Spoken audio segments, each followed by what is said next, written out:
எங்கே போகிறோம்னா தீவுத்திடலில் இருக்க பொருட்காட்சிக்கு தான் போகிறோம். எக்ஸிபிஷனுக்கு வந்தாச்சு, வாங்க நம்ம டிக்கெட் வாங்கிட்டு உள்ளே போகலாம்.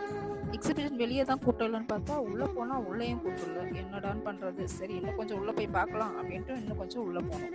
அங்கே பார்த்தா கும்பகோணம் காஃபின்னு போட்டுருந்துச்சு. டிகிரி காஃபியாக இருக்கும்னு நினச்சிட்டு வாங்கலான்ட்டு வாங்கினோம். ஒரு காஃபி 40 ருபீஸ். சரி காஃபி பார்க்கும்போதே குடிக்கணும்னு தோணுச்சு. சரி அந்த ஒரு காஃபி மட்டும் வாங்கினேன். நிஜமாலுமே காஃபி நல்லா இருந்துச்சுன்னா சொல்லிக்க வேண்டியதுதான், பரவாயில்லையா இருந்து. இதுதான் ஜம்போ அப்பளம். எக்ஸிபிஷன் வந்தால் ஸ்பெஷலே இந்த அப்பளம்.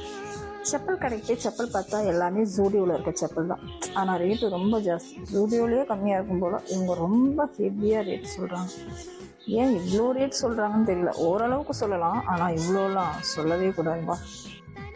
முதலெல்லாம் எக்ஸிபிஷன் வந்தால் பயங்கர கூட்டமாக இருக்கும். இப்போ பாருங்கள், அடிக்குது. எக்ஸிபிஷனில் கூட்டமே இல்லை, ரொம்ப காலியாக இருக்குது. ஏன்னா எதுவுமே நல்லா இல்லை.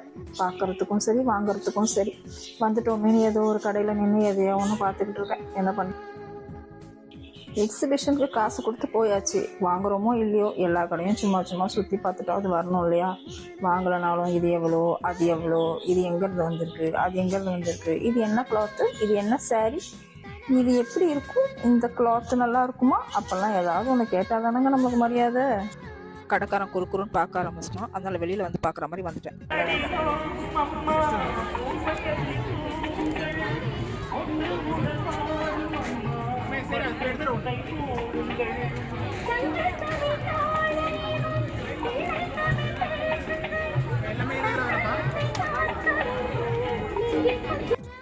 இங்கே நான் ஏன் வேகமாக ஓடி வந்தேன்னா, இங்கே தான் டாக் ஷோ நடக்குதுன்னு அவங்க சொன்னாங்க.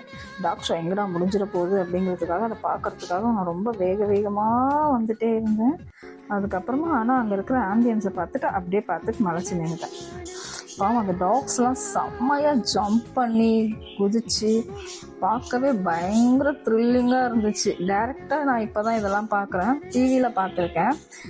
போலீஸ் ட்ரெயின் பண்ண டாக்ஸ்லாம் எவ்வளோ சூப்பராக அதெல்லாம் பண்ணிட்டு இருந்துச்சு. பார்க்கவே செம்மையாக இருந்துச்சு.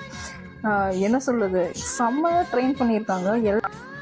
இருக்கிறதுலே இந்த டாக் தான் பயங்கர ஸ்மார்ட்டு. தானாக வந்து அந்த ரோலை வாங்கி நெருப்பு எடுத்து வச்சுட்டு ரொம்ப ஸ்மார்ட்டாக பண்ணுச்சு. எல்லாரோட அப்ளாஸும் எடுக்க தான் வந்துச்சு.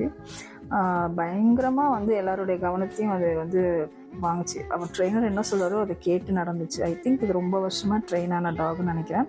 செம்ம அப்ளாஸ். லாஸ்ட்டாக முடிஞ்சு போகும்போது டாக்ஸோடலாம் செல்ஃபி எடுக்கலான்னு சொன்னாங்க. ஸோ நானும் போய் செல்ஃபி எடுத்தேன். இவர் தான் எனக்கு ரொம்ப பிடிச்சது. இவர் பேர் தான் கரிகாலன். பார்த்தீங்களா, இந்த மாட்டை நான் தான் அடக்கினேன். மாட்டையும் அடக்கிட்டு அது பக்கத்தில் எவ்வளோ தைரியமாக நிற்கிறேன் பார்த்தீங்களா? அதுதான் என்னுடைய திறமை, டேலண்ட். அங்கே பாட்டெல்லாம் பாடினாங்க, பாட்டு கச்சேரிலாம் நடந்தது. சாங்ஸ்லாம் நல்லாவே பாடினாங்க. நிறைய பேருக்கு நல்லா என்டர்டெயின்மெண்ட் பண்ணாங்க. நாங்களுமே கொஞ்ச நேரம் அந்த சாங்ஸ் எல்லாம் அங்கே கேட்டுட்டு அப்புறம் அங்கேருந்து கிளம்பிட்டோம். நிஜமாலுமே சாங்ஸ்லாம் ரொம்ப நல்லா இருந்துச்சு கேட்குறதுக்கு. அப்புறம் அங்கே ஒரு பட்டர்ஃப்ளை இருந்தது. வண்ணத்து பூச்சி வயசுன்னாச்சுன்னு டான்ஸ் ஆட ஆரம்பிச்சிட்டேன். அதுக்கப்புறம் அதோட நின்று ஒரு சின்ன ஃபோட்டோ எடுத்துகிட்டு கிளம்பிட்டேன் நான்.